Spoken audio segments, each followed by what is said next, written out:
आज आपण double E किंवा ई पासून नवीन शब्द बनवणार आहोत। तर बघा, bee B E bee, fee F double E fee. आता फ्री, फ्री हा जोड शब्द आहे।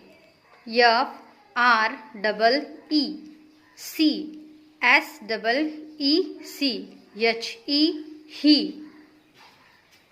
M E me, S H E. तर बघू शकता आपण, M E me, S H E she, W E we. आता तर बघा, डब्ल्यू ई वी। तर अशा पद्धतीने आपण डबल ई किंवा ई पासून काही शब्द बनवले आहेत।